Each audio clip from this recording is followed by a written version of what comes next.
Segurança na Vila Guaíra, aqui em Curitiba. O pessoal de lá não tem mais sossego. Eles dizem que praticamente todo santo dia tem ladrão furtando cabos de energia. Não é novidade. E a forma como esse mercado clandestino é muito bem estruturado e funciona, né? Acaba talvez até ajudando. O bandido leva a fiação, vende num ferro velho, qualquer, e muitas vezes usa até a grana para comprar droga. Ainda assim, esse tipo de crime, ele persiste. A situação na Vila Guaíra chegou ao cúmulo do ladrão dar até bom dia para o morador que passava pela rua, gente. O cara estava cortando os fios, o morador passou. Bom dia! O medo tem feito com que muita gente procure outros bairros para morar. É a solução que os moradores da Vila Guaíra, os tradicionais, têm encontrado. A altura do poste não intimida o ladrão que se aproxima, calcula a escalada e sobe com facilidade. Já é perito no assunto. Com uma faquinha de serra, corta os fios de energia. O barulho acordou a moradora, que filmou o flagrante. Eu acordei com os cachorros aqui da vizinhança latindo bastante e essa pessoa estava cortando o fio, estava pendurada com um braço e com o outro ele estava cortando, assim como dá para ver bem na imagem ali. Outras situações, eles já subiram outras vezes no poste? Várias vezes já subiram no poste, só que eu presenciei assim pelo menos umas 4 vezes e só que agora nesse comecinho de ano está bem mais recorrente. A vizinha de prédio, que também tem medo de mostrar o rosto, diz que o ladrão fingiu dormir na rua até o terreno ficar limpo para agir. Ele ficou mais de 2 horas aqui na frente, deitado. E só então de madrugada ele subiu no poste e começou a roubar os fios. Então até então a gente achava que era um morador de rua, que não tinha intenção de roubar nada de cabo. Uma semana antes, 3 ladrões escalaram o poste da frente. Eles puxam os cabos com tanta força que a fiação da quadra inteira chacoalha. Eles não estão nem aí. Inclusive, na quarta-feira de carnaval, eles estavam em 3, eles estavam encapuzados. E eles falaram, pode chamar a polícia, não tem problema. E deram risada e continuaram o que eles estavam fazendo. É claro que esses ladrões se arriscam a subir nesses postes para conseguir os cabos de cobre, que tem o seu valor de mercado e, infelizmente, tem revendedor, tem dono de ferro velho que compra esse tipo de material roubado. Só que nessas ações, os fios de telefonia, como esses aqui, que são mais frágeis, acabam sendo rompidos também. E aí os moradores aqui do Guaíra ficam sem comunicação, sem telefonia, sem internet, às vezes por semanas. A gente anda aqui a pé, a gente vê tudo caído e não adianta, vem a empresa, arruma, na outra madrugada eles estão ali novamente serrando e levando. O João é morador do Guaíra há 8 anos, acorda às 5h10 da manhã, ele sai de casa, passa por essa rua a pé e já flagrou quantas vezes ladrões pendurados em postes roubando fio? Umas 4 vezes. 4 vezes? 4 vezes. Ainda, o ladrão ainda é educado, que me disse bom dia ainda. Se achar uma pessoa que respondeu bom dia, nem olhei para ele, para não marcar. E estamos sofrendo isso, né? Eu já fiquei sem internet umas 3, 4 vezes. E eu trabalho com internet à noite, né? E tive prejuízo, né? Tem o problema da fiação externa dos postes, mas também eles visam muito essa fiação interna da casa das pessoas. Então, se viajou, se vendeu a casa e mudou, seguramente eles vão estar atuando nesse sentido. O Centro de Referência em Esporte e Atividade Física do Guaíra foi arrombado 3 vezes em 2 meses. Assaltantes entraram no posto de saúde no final de fevereiro. Para o presidente do Conselho de Segurança, a impunidade estimula o ladrão a voltar a agir no bairro. Só existe roubo recorrente em uma determinada área ou em um determinado setor porque tem quem compre. Esses bandidos, eles não pegam grades das casas e levam para casa para fazer coleção. A gente ainda não entendeu por que as autoridades não fazem esse mapeamento de saber quem são esses receptadores e tem uma ação um pouco mais forte, mais firme, exatamente aonde é a origem de tudo, porque existe um ecossistema, na verdade, ali. É o cara que rouba, o cara que recepciona, o outro que já vende a droga. Então, uma coisa alimenta a outra e a sociedade, a nossa comunidade, é quem acaba arcando com todo esse prejuízo. A insegurança no bairro tem provocado um êxodo de moradores. Não é difícil encontrar anúncios de imóveis à venda. Eu tô morando aqui faz acho que 5 meses e toda semana tem situação de furto de cabo. Bate já, você está há alguns meses, um arrependimento de ter comprado nessa rua, nessa região? Talvez, por conta desses furtos recorrentes, um pouco sim. Infelizmente é um bairro bom, tem tudo que a gente precisa, o nosso trabalho aqui, escola, de filho, etc. Mas a gente não tem mais interesse porque a gente não quer mais ser furtado, não quer mais perder o sono.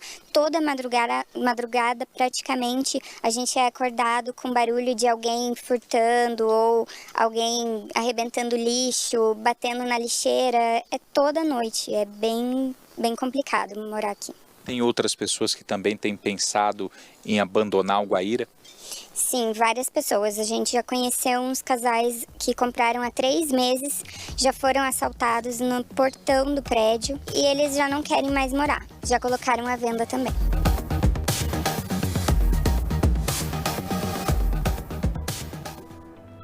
Pois é, Tiago.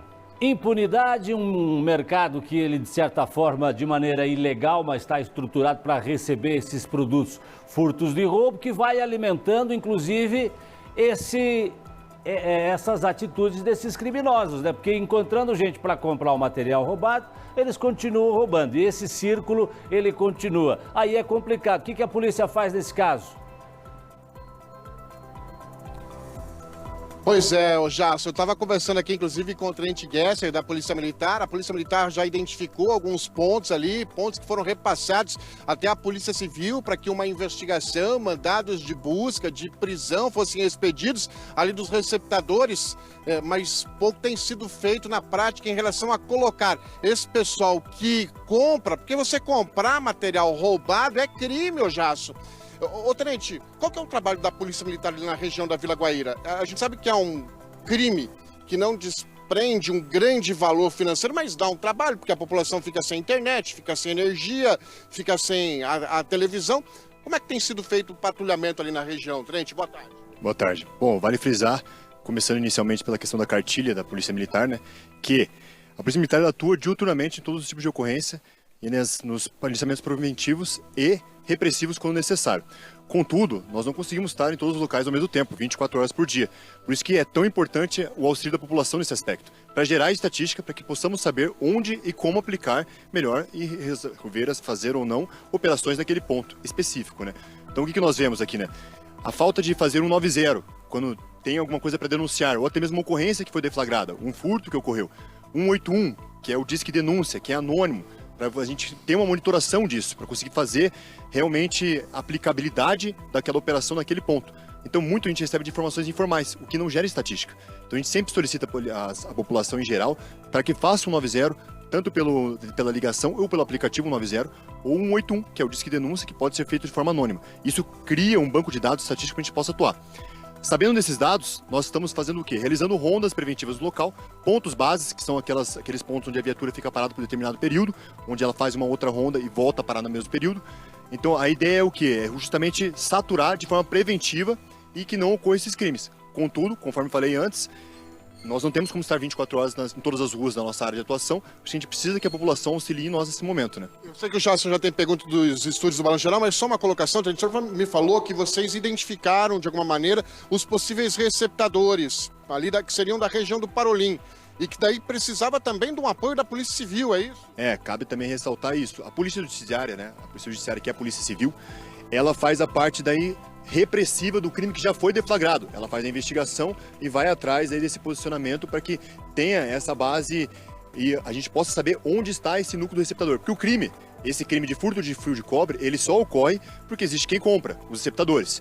Então nós tivemos notícias, né, e foram noticiados à Polícia Judiciária, né, no caso ao 8º Distrito e à Delegacia de Furtos e Roubos, que existem locais potenciais dentro ali do Parolim, que são tidos como ferro velhos ou outras questões de reciclagem, que esses locais poderiam ser averiguados pela Polícia Civil. Aí, como cabe a eles esse tipo de investigação e repreensão, a Polícia Militar fica mais no assessoramento. A Polícia Civil passa a assumir essa demanda, né? O Tenente Gesser da Polícia Militar está te ouvindo, ô Jasso. Pois não, Tenente, boa tarde para o senhor, Tenente. Como é que o senhor tem percebido um aumento nesse tipo de crime aí na região? Boa tarde, tenente. O senhor tem percebido o aumento desse tipo de crime aí na região? Olha, um aumento é como eu falei aqui no início, né? Ele é relativo, porque fica questão sazonal. E o que ocorre? Se estatisticamente não tiver o apoio da população ou da vítima em registrar o boletim de ocorrência, para que a gente possa ter uma estatística real e trabalhar em cima dela, eu não tenho como mensurar esses dados que em determinado mês assumiu e aumentou, ou determinado mês diminuiu. Então, o que está acontecendo? Essa questão estatística para nós que está ficando debilitada, né? Mas que de fato sim, né? Até a gente pode ver, né? Do lado de um posto da Guarda Municipal está acontecendo furtos, né? Então, realmente, assim, isso mostra que o agressor, né? O criminoso, digamos, o autor desses crimes, né? Ele está, digamos, expandindo um pouco a atuação dele e até não temendo mais a represália da parte da segurança pública. Por que isso ocorre? E não é uma culpa do judiciário, como às vezes a população ela tende a entender. O judiciário, ele simplesmente... Posso continuar? Então, o judiciário praticamente não, ele aplica a lei na sua totalidade. A questão legislativa, como é um crime de menor potencial ofensivo, esse autor, ele é solto logo em seguida. E aí o que acontece? Ele vai voltar a cometer crimes. Mas ele só comete esses crimes porque tem o quê? O receptador. Tem quem compre isso. Por isso que a atuação tem que ser sinergética. Ela tem que atuar com a Guarda Municipal, mas principalmente com a Polícia Civil, para coibir esses polos, para que eles não tenham para quem vender.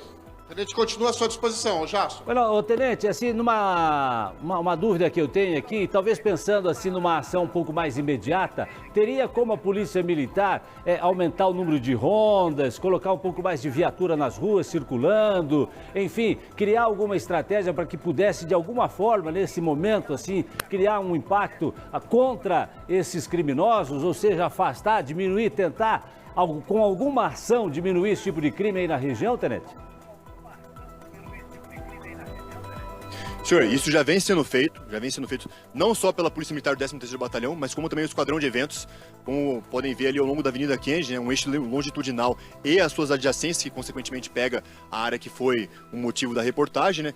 Tem patrulhamento, rondas ostensivas e pontos base de forma preventiva ao longo da manhã, da tarde e da noite inteira.